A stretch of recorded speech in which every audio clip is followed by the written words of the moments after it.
Hello, everybody. I hope you're having a wonderful day. And today I would like to share with you guys a topic that I think is worth talking about. I have had multiple people on my comment section and as well as on not only on YouTube, but also on Instagram, other media platforms, other YouTubers' channels. People always are arguing about the difference between Sencut knives and Civivi. If you don't know, Sencut and Civivi are owned by the same company as well as We Knife Co. We is the top tier premium, Civivi is now the middle child, and Sencut is the ultra affordable budget knife, the entry level stuff, the simple stuff, the good stuff. And then it gets more and more expensive from there, right? Just moving back up to We. But I want to talk about what I think. Is it worth Civivi or Sencut? Now, don't let the fact that I have 3 Civivis versus 1 Sencut give you the impression that I'm going to side with one over the other. This is just currently what I have in my collection. I have experienced so many more Civivis and Sencuts than just the 4 models that are in front of me, but this is all I have to share with you guys for now. But this is mainly going to be a blabbing video of me just talking, just giving my 2 cents on it, if you guys even care. This is a video that you can just put me on your TV or in your workshop or whatever and just have me blabbing in the background so you can agree or disagree with me, right, while you're working and getting frustrated with your own projects. That's what I do with a lot of other people's content. So let's get all of these guys out. We'll go through the names of all of them. I mean, we can put them in size of like largest. Why not? So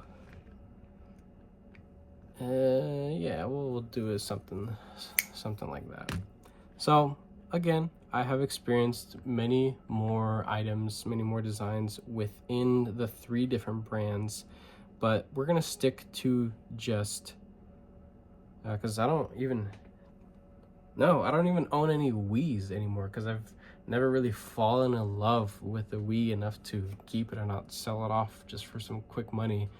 These are knives that have more value to me than what their actual value is. I have more joy in using them and keeping them in the collection than what they'd be worth selling off for in the aftermarket, because the depreciation of these knives is absolute. It's hard to get anything back from selling them off, especially because they're budget knives. All of these are within $100.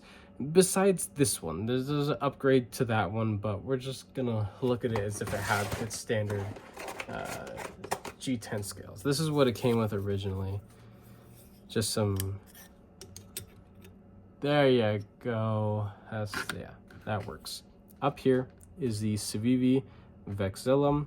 It is the newest addition to, well, one of the newest additions to my collection within the last couple months. Love this thing. It's a beast of a knife. I just recently did a full review of it. It was essentially like 25 plus minutes of me just blabbing about how much I loved it, because it doesn't feel like any other Civivi knife that I've handled. It feels very premium, even for the price. Here is a Senka Glide Strike. This is the second one that I have owned. I had a different variation of this, and I've regretted every day selling it ever since, getting rid of it. I even convinced a old work buddy to pick this up as his first real pocket knife, and he loves that thing. I have content on my Instagram at NIC_bladeworks. I had a video of me sharpening it. It should still be up on there. If not, it's probably on my old account that I got rid of. But this thing it's a beauty to sharpen. Budget blade material, so it's going to sharpen really easily. This guy right here is the Elementum Button Lock 1. Don't confuse it with the Button Lock 2, because there is different variations. This is the one that is technically considered a gravity knife, and it is not a traditional plunge spring lock. It's still a plunge lock in a way, but it's acting on an actual leaf spring that is a part of the frame itself. If you can see that little black bar shooting out there and locking into position. Let's see. a little black bar right there. If you saw it move, that's what it is. So it's not a traditional coil spring.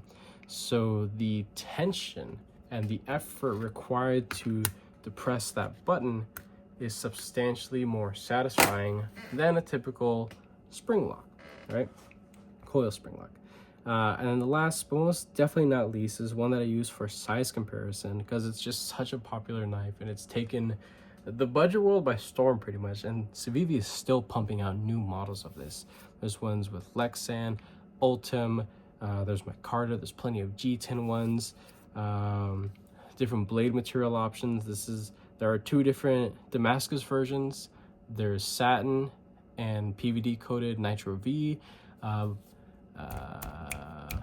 KnifeCenter.com has an exclusive that has S35VN, and it's like a polished satin blade, and that one's like 135, or it's around like 150 bucks. I think it's worth it for the upgrade, but I'm not gonna get it because I have this one and it's fine. But all of these guys are well under you know, that $150 price point that I just mentioned. The Vexillum was 95 bucks. This guy was, I believe, 40 to 45 bucks at the most. This one with the G10 and not these titanium scales from Titanium, it was like 65, maybe 70 bucks. And this guy was just at 100 bucks. It was like 99 and 58 cents or some bullshit like that. But again, I count these as being budget knives, right? I got these on like super sale on Blade HQ because they were just trying to get rid of them. These are Flightanium scales, a very, very early variation of product that Flightanium made very early on, and you can definitely tell because the quality is not what we know Flightanium to make nowadays. So I had to do a little bit of work to them, but that's for another time to talk about. Technically, I've already talked about it, but do I think it's worth buying Senka over Civivi? When it comes to lockup, it's the same all across the board in my opinion. When you talk about liner locks, these I understand are specialty locks and they're both on the Civivi line. You have a button leaf spring here with this dude, and then you have the collaborative super lock with snacks right here. That is just, it's awesome, super fidgety and very robust of a locking mechanism. And now these two guys are the ones that I'm mainly going to be talking about. We can put these guys away right now.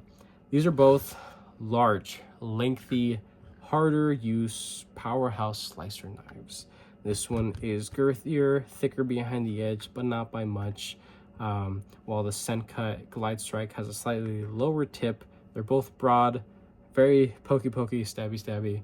Deployment methods, you have studs versus hole, whatever, I can care less between the two. But when you start looking at the really, really fine details, look at the pivots, look at the liner disengagement design, the hardware, the material that's being used, contoured or flat. If you look at some of the jimping there, right? The finish that's applied. All these little things are things that I hone in on, and then that's when I determine whether or not something is worth the money. When it comes to something as simple as sharpening, the execution of the blades are the same. They are very consistent from tip to heel. They are a dream to sharpen. On my particular system, I have a Wicked Edge. Love using it. That's all I'll probably ever use. I love Wicked Edge. And both of these blade shapes are just dreams to sharpen. They absolutely are, because you have such a large forward finger choil. If you look at these guys blade to blade, they're pretty darn close with the amount of room for finger choil.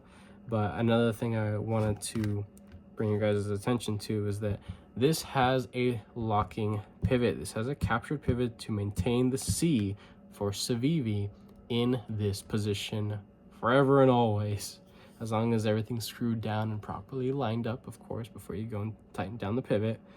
That's just a quality of life improvement, right? Now this, it's a free spinning barrel. Still exceptionally smooth, but you need 2 T8 bits to take it apart. Civivi, Sencut, they all put just a dab of Loctite on everything. Most of the time it's so minimal that it's damn near pointless, and the pivots will eventually back out after a lengthy period of time of fidgeting. So that's a big difference there. So quality of life improvement with the Civivi, something as simple as the pivot. Now looking at the kind of going back to the blades, the difference in blade material, Civivi uses mid-grade super steels. They do 14C28N. Civivi has done a lot of D2, but they don't put out a whole lot of new D2 stuff. It seems like they're doing a lot of Nitro V, which is great. I love their execution of Nitro V. It's been extremely consistent and reliable. Love that. So from a consumer standpoint, to be able to count on something and for it to sharpen and perform just as your other Civivi knives that you spend your hard-earned money on, to count on that is awesome. Same execution and heat treat protocol is applied to the Sencut line, but they're using stuff like D2, 9CR18 MOV, and I believe one other one that's floating around that same range. I don't think they use like any bowler stuff, but still pretty budgety blade material. So sometimes the materials are crossed in different models, but it seems like a lot of the stuff from this year and moving forward, a lot of what Civivi is putting out is going to be Nitro V, which is awesome. And then Sencut just kind of, it seems like they kind of cap out at 9CR18 MOV or D2, which they're still fine blade materials for the price. Now again, we already talked about price, pretty big difference. You could buy almost 3 of these, maybe not. At least you could at least buy 2 of these for the price of 1. So I can't do math, as you guys can tell. Now looking at the clip, this has a blasted finish that just looks a little bit more elegant. That is really just an opinion, but this has a bunch of random ass holes and a polish that's applied to it. Polishes are easier to apply from a factory standpoint than a lot of people may think. When it comes to custom hand polishes, that's a different story. But when it comes to throwing a bunch of metal pieces into a tumbler and polishing them, or blasting them and then putting them in a tumbler to polish them, that's pretty easy. You're able to soften a lot of imperfections. Not to say that these guys are hiding imperfections by doing that, but it's very easy to apply a polish to metal, right? So the liners are this high polish, damn near mirror polish. The liners on this, beautifully soft blasted, very premium looking in comparison. Now if you look at the actual lock bars themselves, have them stacked like this. If you look at the vexillum, you could see that is very interesting how they do it. There's a lot of work to that. It's rounded off and scalloped. It's also softened on the inner edge, as well as any harsh edge was knocked down on the G10 so you don't pinch yourself when you disengage with your thumb. There are these little milled out spaces just for a little bit of added surface texture. It makes all the difference. These tiny little things makes all the difference, and that's machine time right there. It's just there's little, it's not rounded off, it's not scalloped. There are these little, I don't want to call them jimps, but there is texture, just not in the direction that you would typically want. It's there, it works, it's fine, but the disengagement experience is drastically more uncomfortable than what is here presented on the vexillum. So this feels like disengaging a multi-$100 knife. Realistically, this is beautiful, wonderful comfort of disengagement. This, it works, it's fine, it's functional, and it's value. The amount of effort put into weight relieving is going to be damn near the same. These again are two very different designs, but similar enough that I have confidence in comparing them. The design of weight relieving in here, I'd say again, just as much effort was put into both of these for weight relieving. Another little thing that we can look at is spine jimping, the spacing, the fineness of it. They feel different. They actually feel pretty different. This is just barely enough. They're shallow, they're spaced well, they look good, they work, again, functional, but that's it. This feels a little bit more precise. They are also a tad bit larger, a little bit more spaced out. And I believe the stock thickness is a little bit thicker on the Vexillum, actually. Scratch that, a lot thicker. So maybe it just feels a little bit more aggressive. But this does feel a little bit more aggressive. This feels a little bit finer. Do with that information what you will. If it feels fine, you may think, oh, well, they put more attention to detail into rounding it off and not making it super aggressive. Jimping is supposed to be aggressive. It's not supposed to cut you, but it serves one function, is to keep you locked in place. So I believe personally that if you want an absolute budget tool, something great, something to count on, and you're going to get every single last penny of use out of a knife and just really stretch your money, get a Scent Cut. They work with great blade material for the price, wonderful scale material. They do G10 as well. Scent Cut does hard coat aluminum. I have experienced and handled their hard coat aluminum. It is wonderful. I think it feels great. I just do not own any of it because I don't care for aluminum, but I can appreciate it enough for what it is, and I can say that it is a quality product. And I think it's pretty neat that they have steel and aluminum for their Scent Cut line, as some people just like that extra bit of heft. When it comes to Civivi, they haven't done anything, as far as I know, with titanium, so they share a lot of the same materials. They still use G10. They'll have contoured stuff in Civivi. I haven't seen anything contoured in Scent Cut. Most of their stuff is flat, that has a whole lot of scalloping of the edges, or an actual chamfer, a pretty large chamfer on the edges to keep things very comfortable. Proud liners are a very common thing amongst their liner locks, but you also have cool disengagement methods like button locks. There are a lot of button locks within the Scent Cut line, which is cool. With Civivi, you can expect a little bit more effort being put into their scales. Contouring is going to be a little bit more common. This is one of very few, if not one of the only, Civivi knives that has diamond texturing, and it's softly contoured. It's wonderful how it feels. This also does have some scalloping around the edges, but it's a much shorter, rounded, more premium feeling rounding off, and it's just a little bit different. You'll see more backspacers are more common with Civivis versus Scent Cuts. So there's that. Everybody's gonna put value in different places.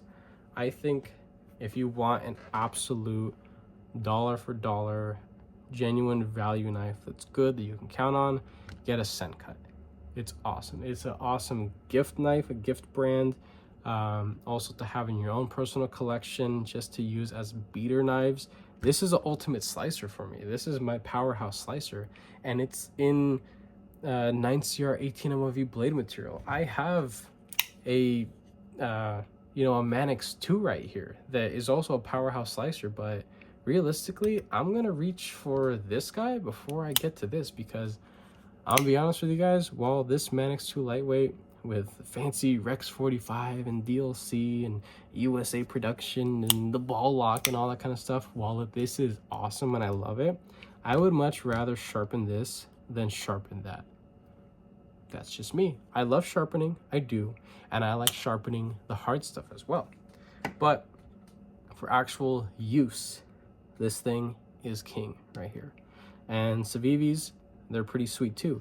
If you want to experience just the finest little details that are typically just minor life improvements, a lot of new Civivis have those extra little things. It has that wow factor. You know, the interesting studs, the placement, the captured pivot, the lock, the jimping, the different, I guess, ways of how they construct their knives, of how they finish them. There's just a lot of the things in Civivi that realistically, somebody whose first knife, I think they would appreciate the actual use and reliability of a scent cut before they would be able to appreciate the fine little details that is in a Civivi. So it's not just this one in a basic liner lock form, but when you come to something as intricate and, I mean, pretty simple, but intricate for what it is, the Super Lock designed by Snex, everything has to meet up perfectly, right? And this is still a sub $100 knife. This is a $100 knife right here. I think there might even be some that are slightly cheaper potentially. I think there's G10 ones that are a little bit cheaper. Yeah, they are. The Nitro V versions of this with G10, I don't think there are any micarta ones, but correct me if I'm wrong. But the G10 versions with Nitro V satin or coated blades, they're like $75, like 65 or $75. That's wild, absolutely wild. You get jimping in perfect places. You get studs that are beautifully placed. You know, there's the functionality of the clip placement and just everything else and how everything fits. The look, it's kind of funky looking, but the utility of the blade is absolutely undeniable. It's great, super thin, versatile. There's a lot going on here. There really is. While it looks, you know, kind of an odd looking knife, I would have a whole lot more confidence in gifting something like this to someone as their first real knife versus a Civivi, because while this is cool and I'm sure they would enjoy fidgeting with it, people got to start somewhere. And scent cut is absolute value in my opinion. And it's just a stepping stone. It really is. So people could stay here forever and be fine. The people who view knives as tools and that's it. Good tools, reliable tools, but tools and that's it. And then if you want to introduce somebody to something with a little bit finer details, then get them a Civivi and you won't have to pay a whole lot more for some of their models.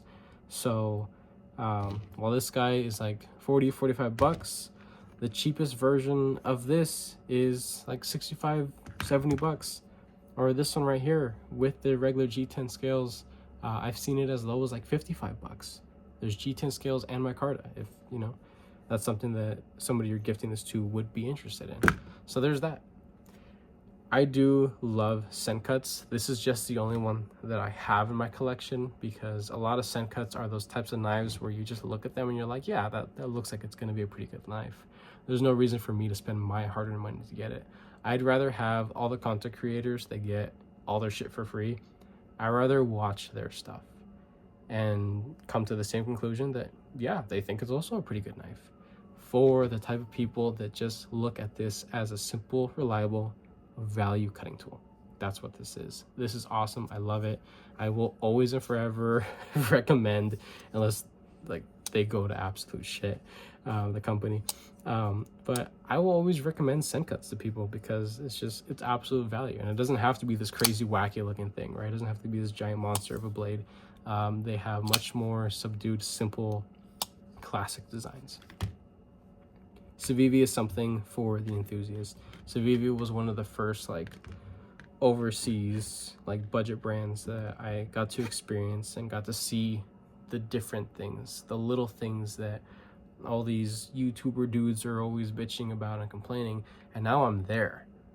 And now I see the value. I look at the tiny little things and I come to the conclusion that while this is awesome, this stuff is king. Scent cut it's awesome. Love it. So that's pretty much it. One versus the other. I love my Civivis. I obviously have 3 of them over one. If I had more money, I would probably have like a whole freaking roll of Sencut knives, because a lot of their models are really cool looking, but a lot of them seem to be kind of copy and paste, and there's a little bit more pizzazz and variability when it comes to the Civivi stuff. So Sencut's great, Civivi is also great, but one serves a purpose a little bit more for other people than other people, right? That's it. That's my rant. 25 minutes and some change into it. This should have been a lot shorter than it is, but if you stuck through it, let me know down in the comment section. Only the people that have actually gotten to this part would know this and respond in the comment section. So let me know, what do you think is better? Do you side with me? Do you think, yeah, Sencuts are for people that just want a good tool, and Civivis are for people that are starting to nitpick the finer things, right? Or do you hate Sencut, or you hate Civivi, or you hate Chinese made knives altogether? I don't know. Just leave whatever you want in the comments, I guess. But that's it. If you guys like this video, go ahead and leave a like down below. If you are subscribed, thank you so much. I appreciate all your support and your patience, of course. If you are not subscribed, please consider subscribing, because I play more videos and content from you guys this way. And with that being said, I hope you have a wonderful rest of your day.